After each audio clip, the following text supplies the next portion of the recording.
Welcome back to this second video in this series.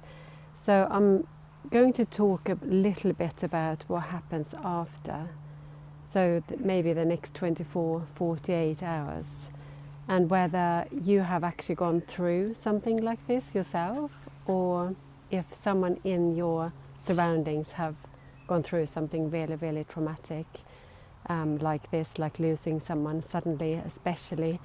And the reason why I'm talking about losing someone suddenly is because I do believe that it's just a very brutal ending, that you have no time to say goodbye, you have no time to prepare, so your body goes into complete and utter shock very quickly.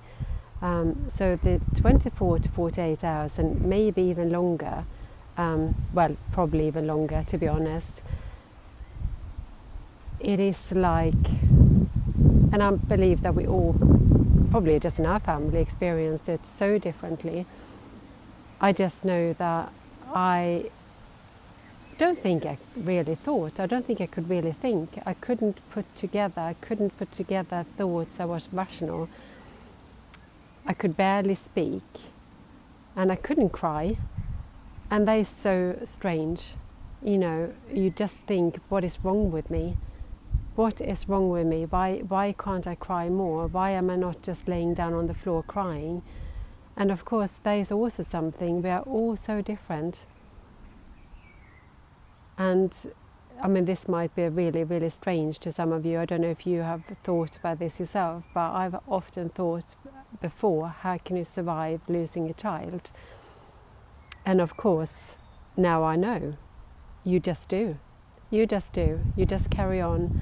And I think the important thing is to keep that will to live, and to keep not necessarily looking forward, because I think that's really hard to look forward in the beginning.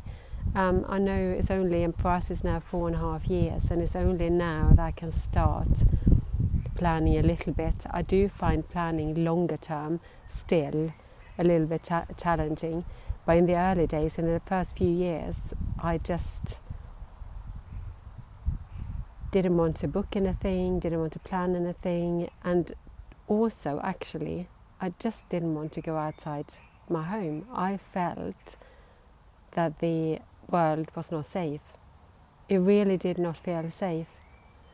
And if I go back to then the 24 hours after, and people turned up to the door, it was just a whirlwind of people just wanting to help and support, which we are internally grateful for. And I'm sure that if you've been there, or if you have someone that you're supporting, either you have been the supporter or you have been supported. And if I had known what I know now, I think I would have been maybe kinder to myself and given myself a bit more space, not to have questioned myself all the time. Why am I not acting in certain ways? Why am I not doing certain things? And maybe try to seek help sooner than I did. We went to see a psychologist, which was very helpful. But then it comes a point when actually it's lots of things that happens in our bodies, and what do we do with this? I just felt so, I had the biggest pain in my heart, and I can so see why people die of a broken heart. It was this constant grasping, like my heart was not beating, like it was frozen, and it was so painful, constantly. It never let up. And I remember I was saying that I can so see, I can understand why you die of a broken heart. But then also it's other aspects, you know, your mental health. You know, you just question, why am I here? Why has this happened to such a young person? How can this be? And you just think,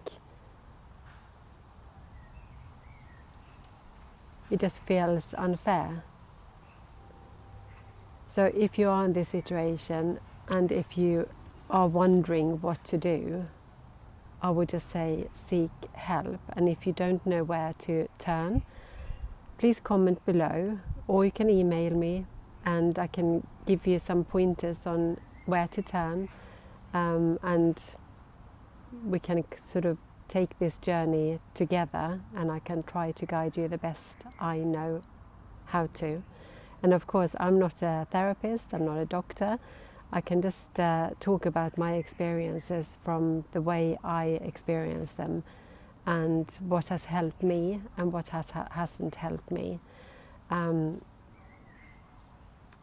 I think the most important thing in my view is not to rush things. Just take it at your pace. You don't need to do certain things really quickly. If you feel like you want to hibernate for a year, hibernate for a year. But one thing that is very important is that you start dealing with the emotions that you have, because any unresolved emotions will then manifest in your body. So it's very important to, at some point, listen. Maybe just put your hand on your heart and just listen in, sit quietly, and listen to your body. I developed fibromyalgia. I had really bad back pain. There's so many things that manifest when we are going through something so difficult. So I am very glad you're here. I'm very glad you found this channel, and I will keep on recording, and hopefully you'll find some of this content helpful in your journey. So thank you so much. I really appreciate you being here.